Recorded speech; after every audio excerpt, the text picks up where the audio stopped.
You're listening to 102.7 Chop FM, and this is ArtsTalk.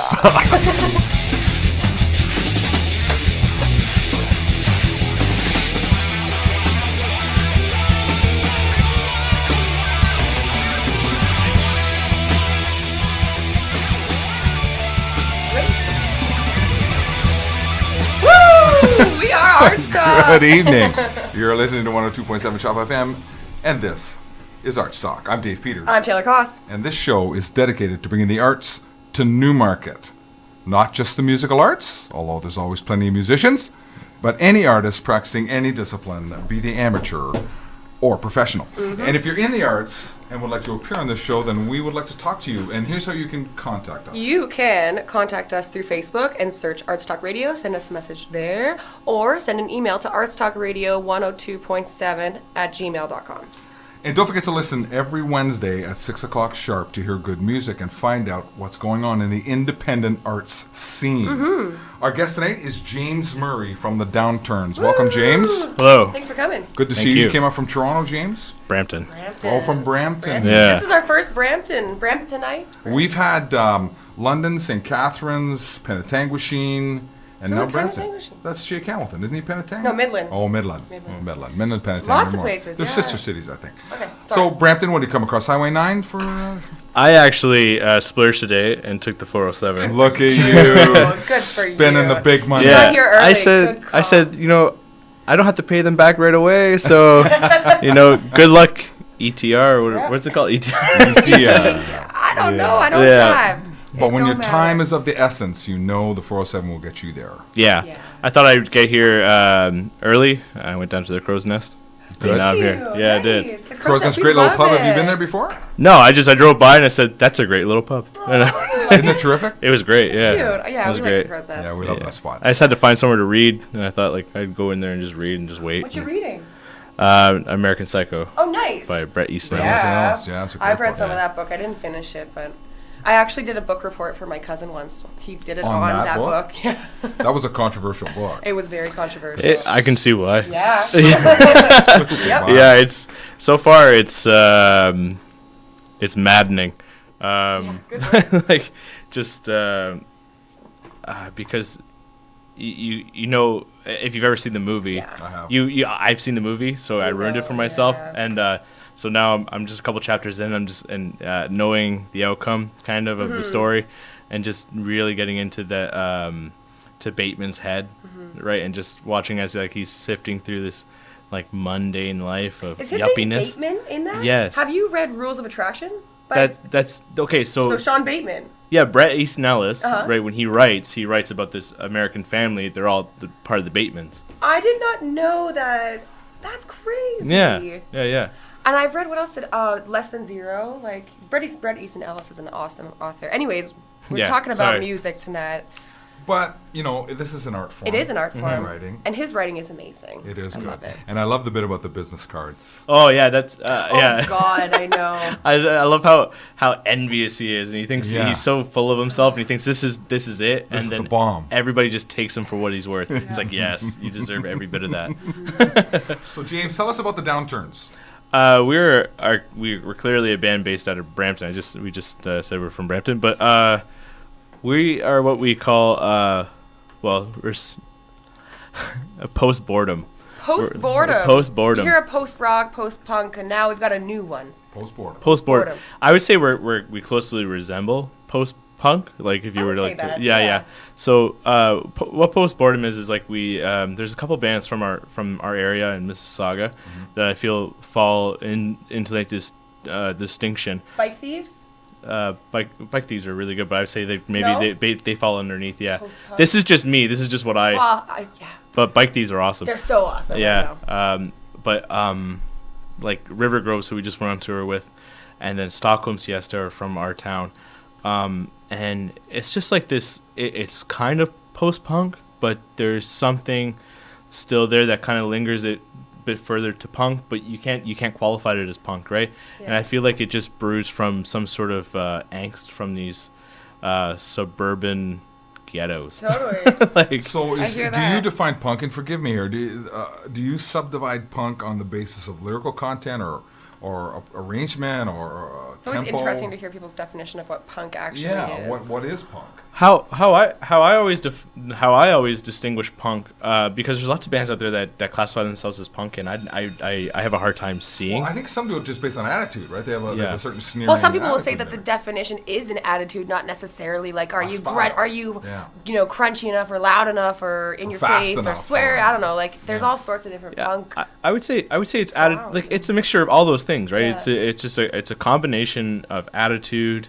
and song format, right? And keeping your songs usually between like 1 to 2 minutes. Yeah. Exactly. And being Usually fast, hard hitting, and Yeah. usually some not underlining, but in your face political Some kind of rhetoric. opinion is being presented. Opinion, Very- yes. yeah, that's And what I'm finding is that like what we don't have the edge of punk, right? Like you would come and see us, like you'd feel the energy of punk, Yeah. but you wouldn't necessarily get the in your face, like I might You're punch not you, punk. Like screaming, we're not screaming, we're but, not like, we're not the saying, Stooges. Yeah. Right. We're not Iggy Pop. I'm not Iggy Pop, but I never will be. But You guys have this other like indie alternative kind of vibe too. Like I was saying off air that you really remind me of the whole Interpol editors, Joy Division, that sort of group, which is post-punk, I would say, right? And yeah, Ish. and we would say that we're post-punk too, right? Like we get Interpol a lot and Joy Division, like you said earlier. So and I said the Smiths,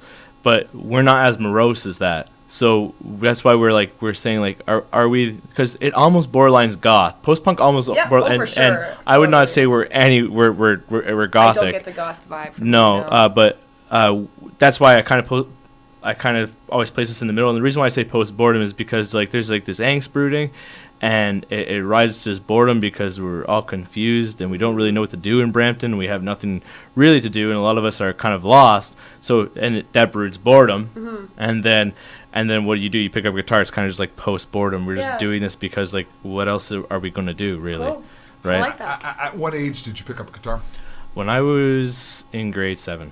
Grade 7. Good age. Yeah. It is a good age. Was I it a actually guitar picked around up the the house? bass. Somebody in the family Me played? too, same age too. Bass, yeah. Oh, you Bass started all the on way. bass? Yeah. That automatically makes you cool. Definitely. How do you feel about Tom Waits?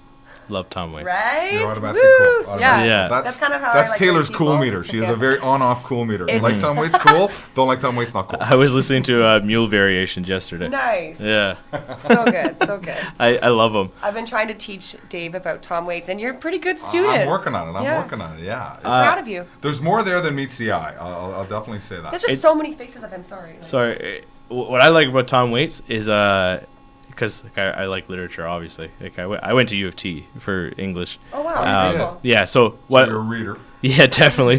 But what I really like about Tom Waits is that he really encompasses like Americana in terms of like how he writes. It's he grew up in a suburb in California, and he was bullied and all that stuff. Like, but when I listen to him, like I'm thinking Oh, like he's bullied. I didn't know that. like the streets of Chicago, something like dark and gritty. You know, he's No. like He was in this sun-dappled California suburb. yeah, right. Wow. And he really embodies like that underbelly of Yeah. America, right? I agree. And it's really cool to get that introspective. And I don't know what he did later on in his life. Maybe he was Probably in some did get to that alleyway in underbelly Chicago, somehow, right? right? So But you're right. He sounds like Chicago blues. Right? Yeah. He's got that song Chicago. I love that song. Maybe things will be better. That song didn't work on your USB stick, so you don't know it. It didn't. Yeah, I got unplayable on that unplayable file. So you're in the 7th grade. You pick up the bass. yes. Was that a music class? No, the reason why I picked up bass is because my family, like I come from a family of musicians, and like we're from Newfoundland, Okay. right? So much in everybody common. I'm sings like, in Newfoundland. my family's from Newfoundland too. Yeah. It's- My parents are all musicians. It's a very musical This is awesome. province. Atlantic Canadians, the I best people in the know, world. the Man. spoons. Yeah, Spain the spoon. What do they call it? Everyone's got to play. If you don't know, you get the spoons. and the ugly Bang stick. something and sing along. Yeah, and like they were heavily rooted in the church, very religious people. They still are.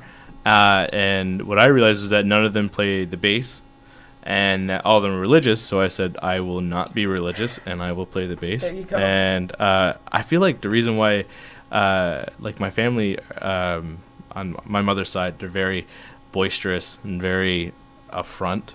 And I thought, well, I'll take this instrument that's usually in the back, and I'll force them to make it up front. And then what happened was make the bass a lead instrument. Yeah, make the bass a lead instrument. Awesome. I thought like I could be when I was grade 7. I was like, I'll be Angus Young, except I'll play the bass. And I bought like an SG bass, and then I ended up playing the guitar. Sooner or later, you had to go to guitar. Yeah, I was like, this isn't gonna work. And thank God, because our bass player is 10 times better than what I am. And that helps. Yeah, that helps. And how long have you been singing? Singing since about high school, about grade 10. Learning the stringed instrument is one thing, but singing's a whole other ballpark, right? Because it takes a certain amount of confidence to put your soul out there the way a singer has to do. Yeah. And did you just open your mouth and start singing because it was open to do that in the family? You could sing in the kitchen or sing in the family room? Well, my mom's a singer, but the reason why I started singing is because I started writing. And I didn't there's writers like Pete Townsend who writes and he gets Roger Daltrey to sing, or he does his solo stuff. But I just thought I could. There's a certain way I want this done. There's a certain way I want this phrase sung, and I don't really feel like dictating somebody and telling them how it should be sung. Right? You just go ahead. Just go ahead and do it myself. Yeah. I knew I could do it, but I never had the practice. And then when I started my first band in high school, I took up the reins.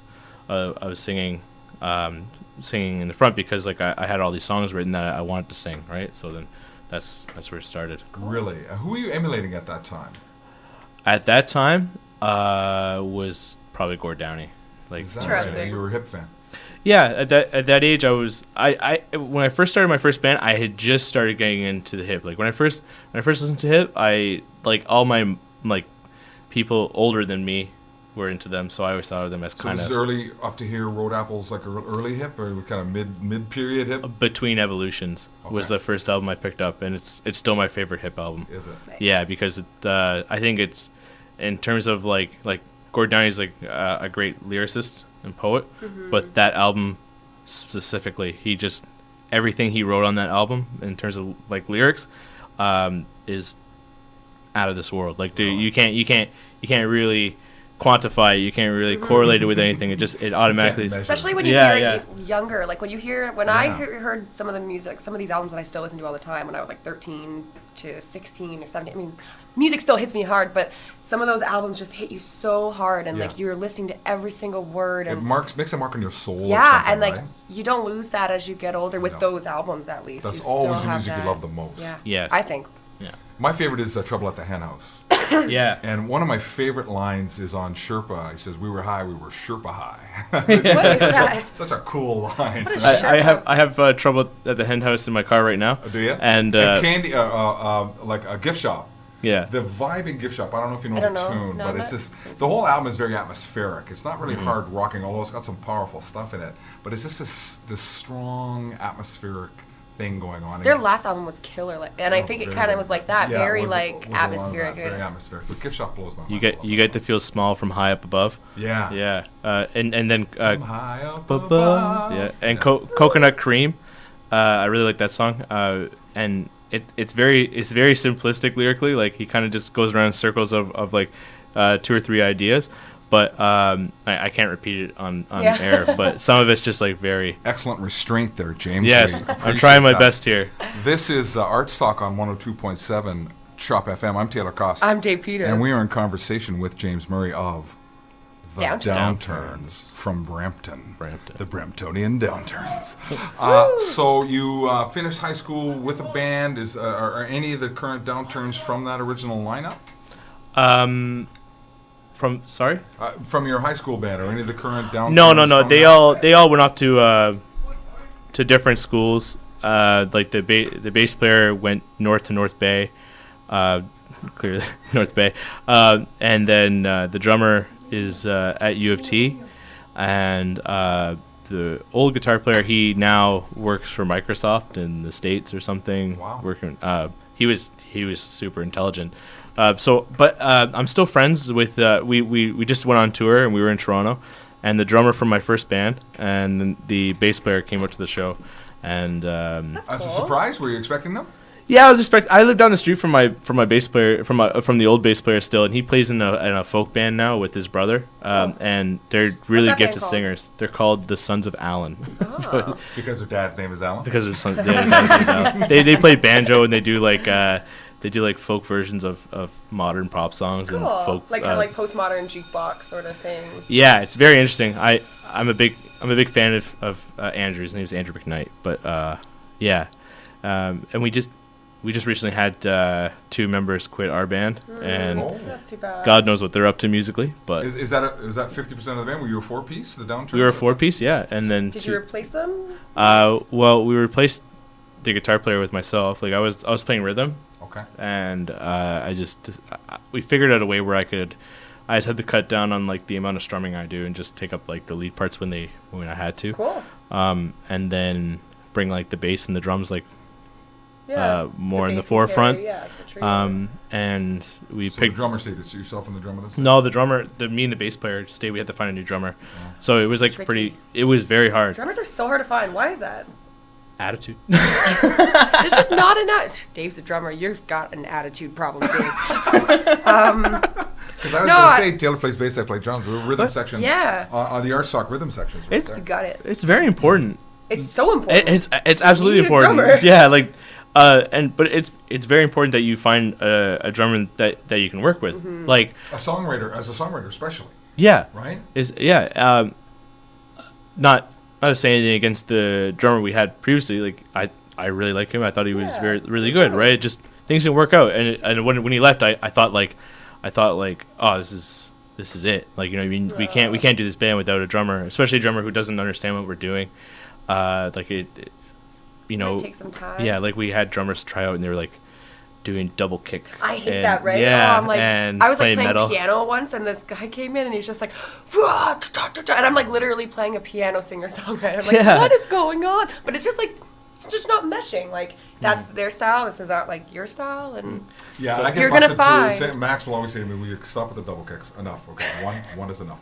So, but as the songwriter, you have a key certain of a good idea in your head drummer how it's is like supposed to sound. The drummer doesn't comply with that or fit with that. That can be very frustrating. Well, like what I liked about our old drummer, what I like about our new drummer now is that they're very creative, right? yeah. So like, not every idea I have is gold and or a good idea, and both of them have the balls to speak up and say, like, you know, here's where you're faltering, and here's where I can That's bring cool, it, yeah. and you know, and it's a yes or no thing, and like 95% of the time it's a yes thing, and they have like a perfect idea. Even the drummer we have now, Richard Muhammad is his name. Like So you he's did even, find a drummer. yeah, Yay! yeah. It was just happenstance. There's this band from Brampton called the Red Boy that he played in previously, and we played a couple of shows together. So then when I put the thing out, he said, like, I'll come try out, and it fit perfectly. And he's been in the band since. We just went on tour together and everything, and he has a van. So Our drummer You're was in. You got a van, you're in. Honestly, and really. season Even tickets if to the you Blue stink, Jays. you're in. No. No. I don't know. So tell us about this tour. Where did you tour? We you went go? everywhere in Ontario. Where's everywhere? So we went Windsor, London, Kitchener, Hamilton, Oshawa, Peterborough, Oakville. Where else did we go? It's a lot of places. Did you go north at all? No.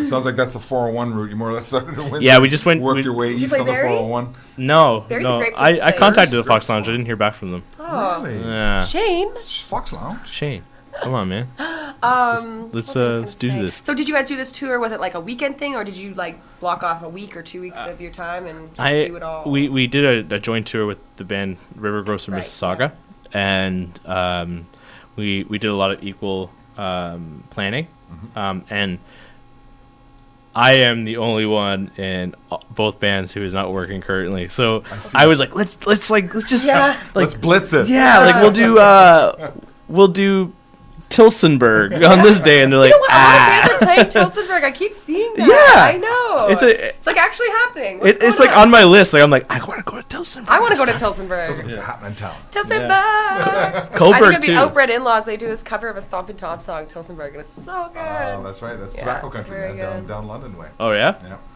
I wish I still smoked. Good for you. No, quit that. No, you don't. Quit that bad habit. Yeah. And how did that tour Yeah, go? it's Was it terrible. well attended? Yeah, the only show that that was not up to par was Peterborough Where'd you play? at the Spill. I've heard of that place. It seems like Yeah, it was great, and like we too thought bad. for sure it would. Like when I say like it wasn't good. Like I'm saying like compared to the other ones, it was Yeah. still like a well attended show by all means. It just wasn't as good as like all the other. Like Right. we played Hamilton on a Wednesday, and we're sitting there like, there's gonna be a couple people. Like we'll just have a couple pints and Yeah. just Chill. chill out. You know, we'll play to our bands to each other. You know what I Yeah. mean? And then people actually showed up and were like, hey, Amazing. you know, Where'd you guys play in Hamilton? the Doors Pub Yeah, cool. That's Yeah. awesome. And why were people turning out? Was it being promoted? How did you manage that? at Peterborough. Well, no, but everybody but Peterborough had a good turnout. Was there good promotion in the other towns? Is that why there was good audiences? I think I really don't know what it was. Like I just people were still there, and people showed up, and it's a musical town. I can name you like 10 bands off the top of my head from Peterborough that I know personally, and I thought it was going to be like the show on the tour, and it just didn't turn out that way. And you know, like when we set out on the tour, like I'm very competitive when it comes to these things, You want to like do well. It's kind of yeah. a good thing. Can be a bit of a motivator, right? And so when we set out on the first night in Hamilton, like, and we had that mindset. I didn't like that mindset. I was like, no. Like, there has to be people here, or I'm gonna be, you know. And when people started to show up, and then as every show went on, I got more and more zealous. And I'm sitting there going like, yes, like, the Empire is starting. And then we got to Peterborough, and I got knocked back down to earth, right? Damn. And I was sitting outside the Spill, and I'm sitting there going like, I'm a nobody. and then my drummer and like the guys from the other bands, they're coming out and they're going like, you know, like, because they kept the level head the whole time, right? And they're just saying like, if they show up and people were there, then like that was a good turnout. And what I was really like, we did a radio interview in Peterborough and everything, so I was kind of like pretty zealous. I'm just gonna say it again, zealous, Yeah. right? And then, but we met really great people. We got the people from this burrito restaurant to come out. Because we That's went for cool. burritos at the restaurant, we asked them to come out. They came out. That was pretty cool. That's nice. I got into a fight with a homeless person Oh my goodness. Yeah. This is That's a all in highlight- that's a Peterborough? highlight there. in Peterborough. That sounds like a pretty decent It was a fun night. Rock and Don't roll- fight homeless Pretty decent people. rock and roll lifestyle. The burrito people came in, and I got in a fight with a homeless guy. Oh my god. Well, he I was- want to go to Peterborough. You're Keith Richards, man. He came in and he's clearly intoxicated, and he comes up to the side of the stage, and he starts talking to Alex, the bass player, right? And I go, and I'm trying to tune my guitar, and I'm trying to like block him out, so I'm not, because I get like my attention's always sidetracked. So I walk over, I say like, what's going on here? To Alex, he goes, oh, he's just saying that you better be a good guitar player or he's gonna be mad. And I'm sitting here like, oh no, because I'm such a bad guitar player. I'm gonna disappoint the homeless guy. Yeah, I'm like, oh god, like this one guy who just probably has no money, who paid like $5 to come in, and now he's gonna be mad. So then, prior to the show, I played a game of chess with a guitar player from River Groves. If whoever lost had to play their worst song, Oh no. right? That's funny. Nasty. Yeah. So That's actually really funny. well, it was better than that. I was overzealous, and I bet our whole band fund from the tour. I was like, I bet our whole band fund, and then my drummer bass was like, no. we'll play our worst song. And so I got talked out of that one, and Good. then so we're Good opening. job, rhythm section. Yes. way to Holding go, it down. bass player. Okay. Yeah, don't let James be James.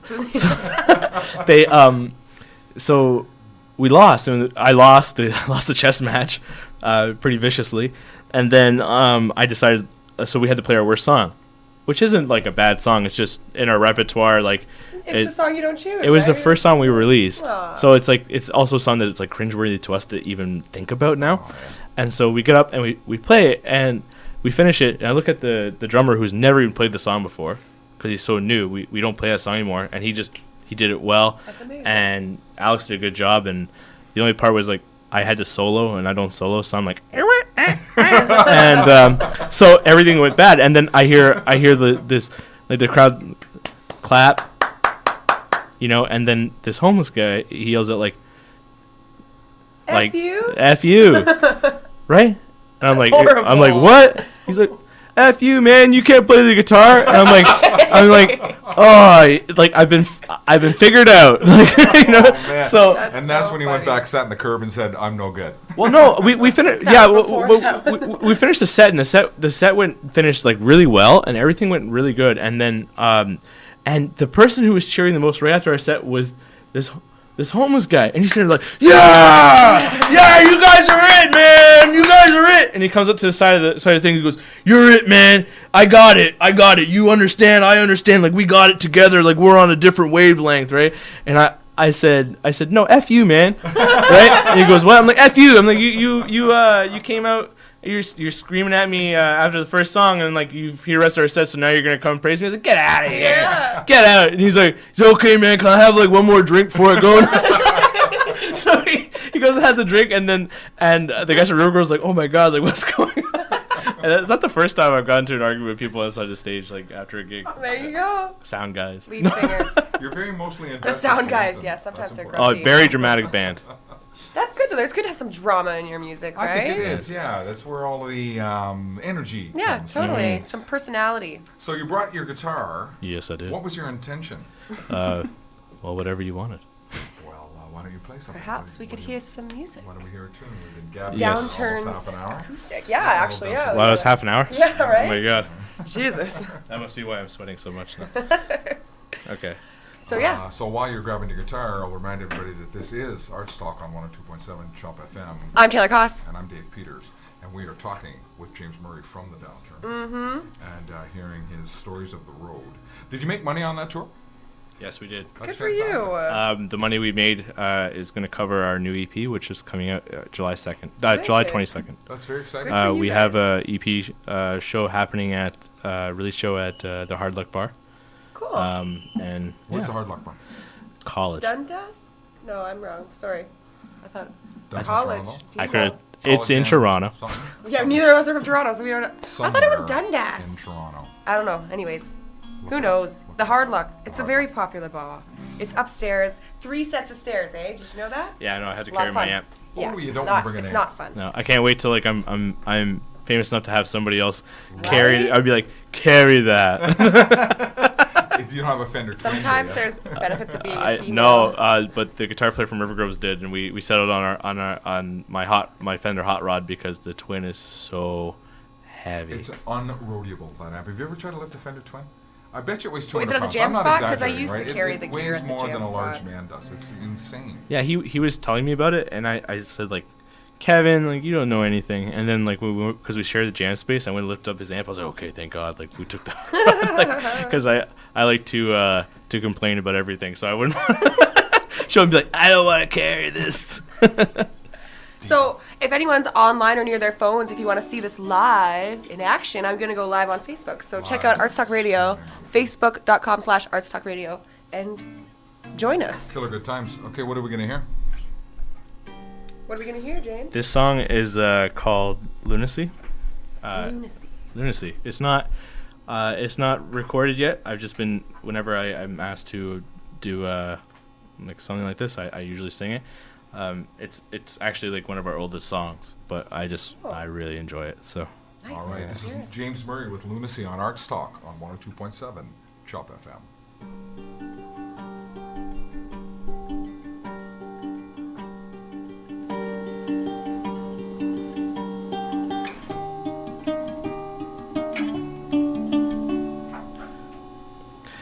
Lunacy comes briefly, breathing slow. Keep moving your head, you can't sleep anymore. with shape-shifting politics and songs that lift your spirits. I wanna be rebellious, live a life that's more rambunctious, innocent, so candid by the grace of lovers' tongues, and they hold on to each other, hiding in their young, running from a future in the grasp of a wrath that will consume them. Tell them freedom's not a virtue. Can I breathe now?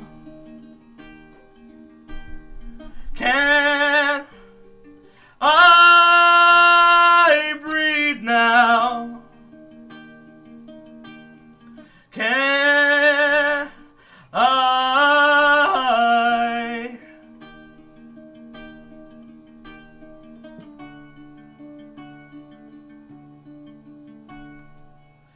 Arms are handed down by the grace of God.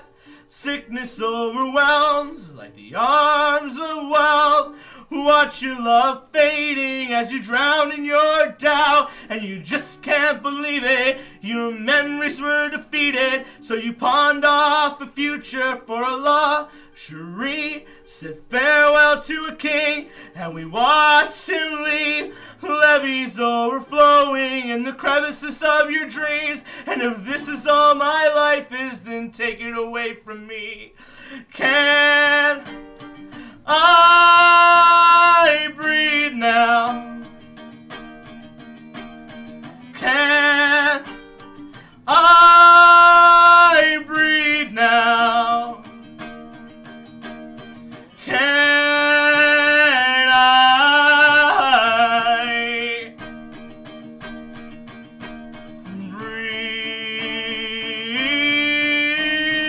breathe?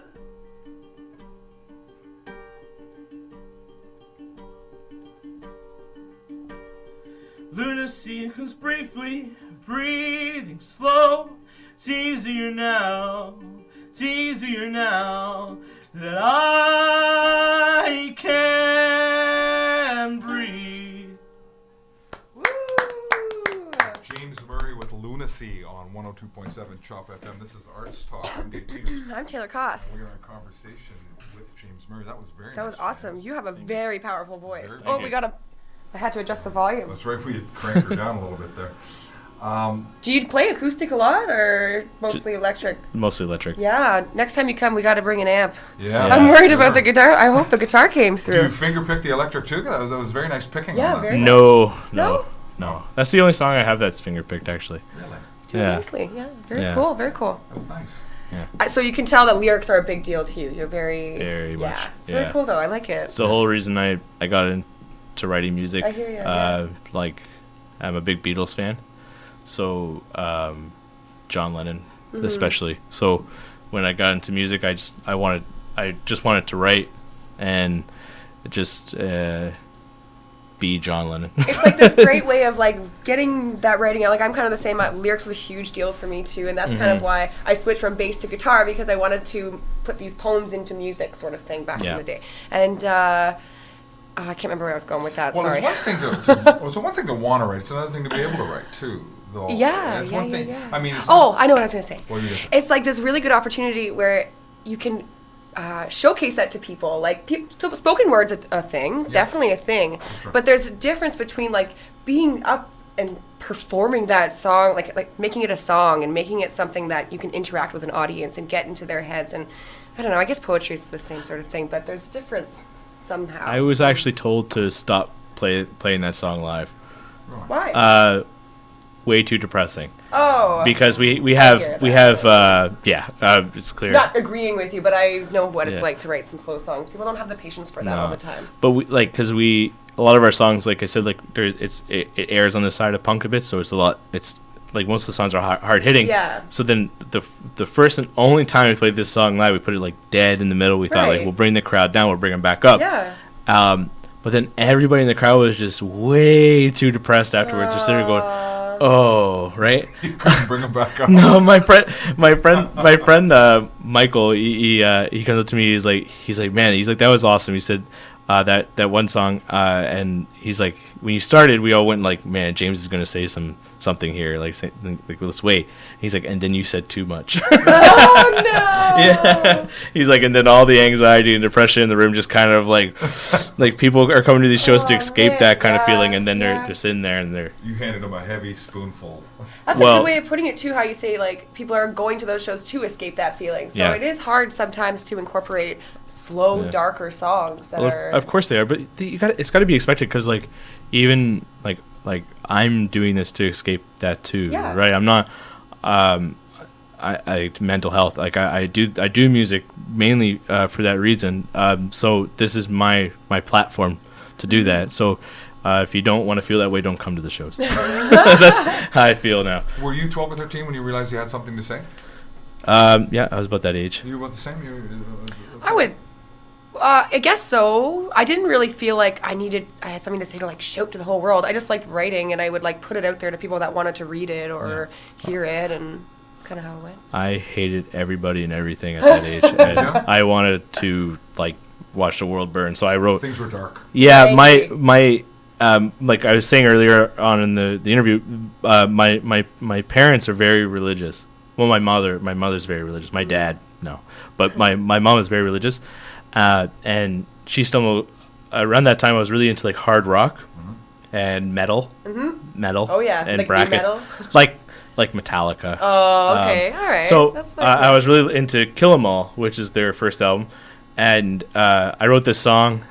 Which was, I guess, it was like emulating "Jump in the Fire" by them, and it was like just about like burning and hell, right? Because you know so much about that when you're 13 years old, right? Well, you do know a lot about it. Metaphorically, I was just trying to like, I guess at that age, write about how I felt like in my standing in school, and who I was at that age, and in my family and different things like that. And she brought it on. She's like, "What is this?" Right? I'm going. The religion and I'm going. Oh, I was like, "This is these are lyrics. This is how I feel." She's like, "You feel like you're burning in hell?" I was like, "Yeah, you're making me feel like I'm burning in hell right now." Like, but like, never mind, dinner's ready. Yeah, I think it's hard for like there's kids listening, right? Or like. Your parents won't initially understand when you start exploring art, right? Because unless your parents are artists in some sort of way or have some idea of what it is, like my parents didn't, right? So when you start exploring that side, to them it's kind of scary and different. For sure. And once my parents were educated and started to like get used to it and stuff, like, and they'd hear me doing something or doing something weird up in my room, or whatever, they kind of just like close it off like everything else in the world and just kind of like, okay, it's just James, like that's our son, like but they're my parents are great people, and they're very supportive of me, and they every step of the way they're just right behind me. That's awesome. That's really important to have. I love my parents. Yeah. Even if they don't understand. Do you have siblings? Yeah. And do they understand? My brother tries to understand. All you can do sometimes. He's a supportive person. He's my best friend. We live together, nice. And I got nothing to say about that guy. He's just the greatest guy ever. Ooh, that's good. That's so nice. He's just finishing up his last year at Humber College. Very cool. I think today is his last exam. So congratulations. Good work, Johnny. To go shout out. The that age though, it's interesting, right? If you feel a little isolated anyway, that's the kind of age where it's like the most dramatic angst I've ever felt. Was like it was just like I thought I was so sad, like, but you legit you are, you do feel it, but then it's like what's making you sad is kind of like trifling. Yeah, like what? I don't know. Anyways, for some of us that would be kind of first world sort of sadness, issues, but at the time it's real, and it feels really real. Yeah. When I was that age, like I don't know how much time you've spent in Brampton. Not a minute. Let's see, 1, 2, 3, never. Yeah. I'm not here to slag my hometown, but I'm going to slag my hometown. It's honestly not the greatest place on earth, especially at that age. Right. even at that age, a lot of like drugs and violence and gang activity. Wow, I didn't know that. I really don't know much about Brampton. No, I would have thought of it as more of a suburban, almost kind of like Newmarket, you know? Oh no! Like I pulled in a Newmarket. I was like, look at this place! Nice. Look at all these bougie people. Yeah, like how can I swindle myself through? It was like so. It's like some of it was first world problems, but then around that age, like I knew someone who was my age who got shot by a sawed off, and then there was like a teacher who got her head blown off down the road. Oh my god! And goodness. And even like my first year in grade 6, like there was a guy who was who was stabbed down the road from where I lived, and they this is kind of gruesome for kids to listen to, but anyway, they cover your ears. It's not really that bad. It's kind of, what is it? Suck it up. So we had I guess he got stabbed, and he walked his way to like the park outside of my school, and the police and the coroners, I guess, marked off where like the blood marks were with like spray paint. So we literally for like 2 months followed his blood marks to the school every day in the morning. That's really like heavy and just, I don't know what the word is. For that age, like Toronto kind of thing. It's crazy. It's barely a suburb. It's well, it's a city unto itself, of course. It's probably 600,000 people now. It's pretty big. Oh, it's almost close to 1 million. Is it close to 1 million? Really? Yeah. Wow. But it's like I think the city is confused because when I was younger than in junior high, like I originally thought like it was almost like a country town. Like I can picture like where the city stopped. Yeah. Right? And I think a lot of people still have that kind of idea of Brampton as like this like end of the city sort of town, right? But what they don't understand, like even now, is like no, it's close to 1 million people there, and that rapidly happened over like a 10-year period. Okay. So we're looking at like a city that went from like a borderline country town to a suburb to a city in 10 years, and people are confused because all throughout that time people are moving there. They're saying, okay, like this is a country town, this is a suburb, okay, now it's a city, and people are mixed up and confused, and the infrastructure is confusing because you have the infrastructure of a suburb when it's trying to support a city and population. Exactly. And then Newmarket's kind of getting to be a bit like that too, where it's certainly getting more and more popular. Yeah, and more congested. Exactly. But Newmarket has a heart, right? I don't mean like a beating heart, but the downtown is kind of the center of Newmarket, and that creates a little bit. You felt it even today when you went to the pub up the street. Oh yeah, Crow's Nest. Right, yeah. you feel a certain amount of community or something. I don't know. Yeah. We're 80,000. Not 800,000. Yeah, that's crazy.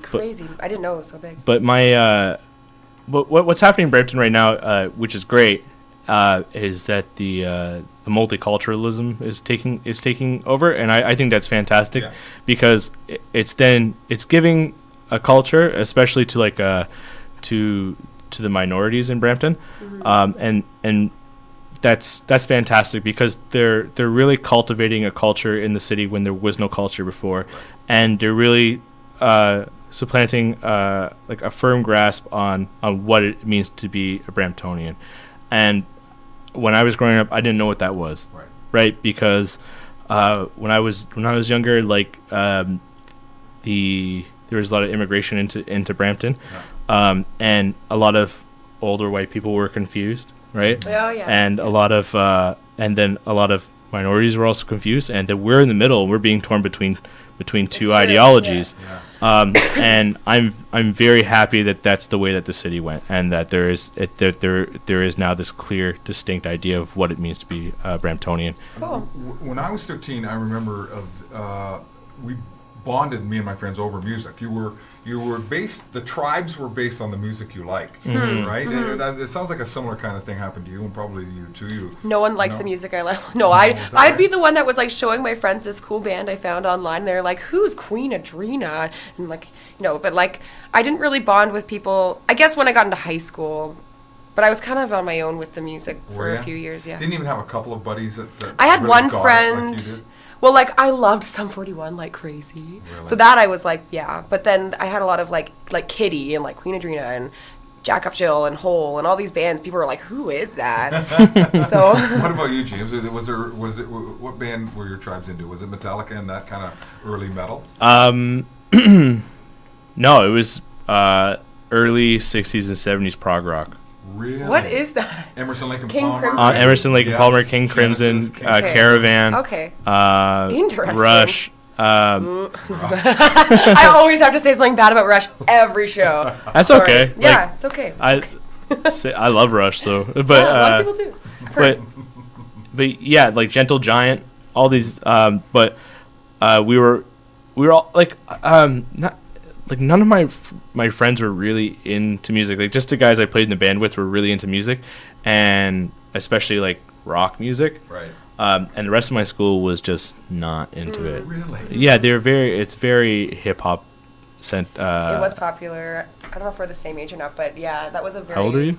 26. Ooh, you're older than me. I feel. Oh Ooh, man, ooh, I feel so 25, old these 25, days. 25. Jesus Taylor, Christ. keeps happening. What year? 90. Ooh. Whatever. I was born in December, okay?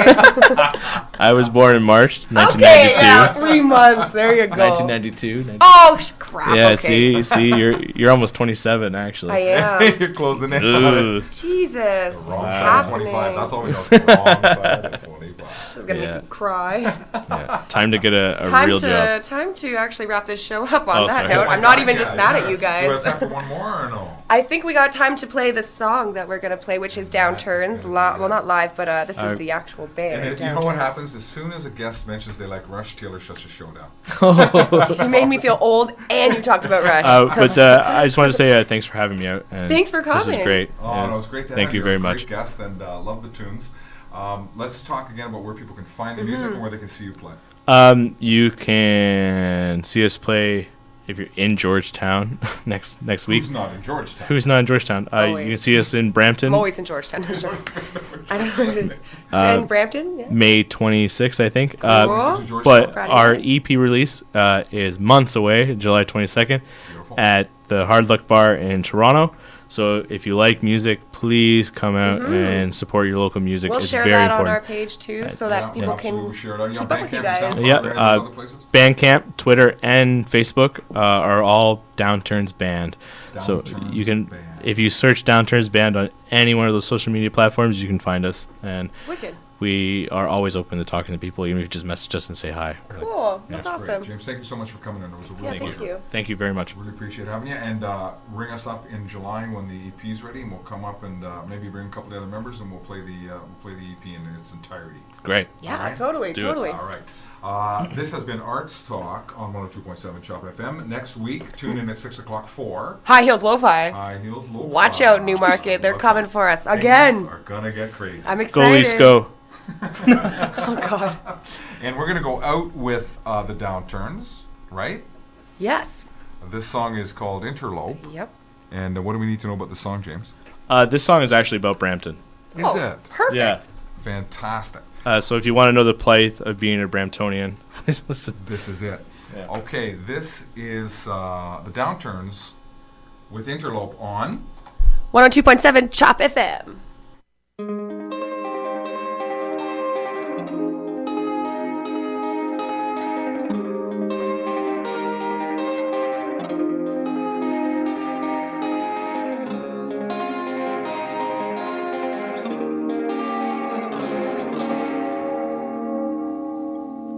Cutting my teeth on dying trees, walking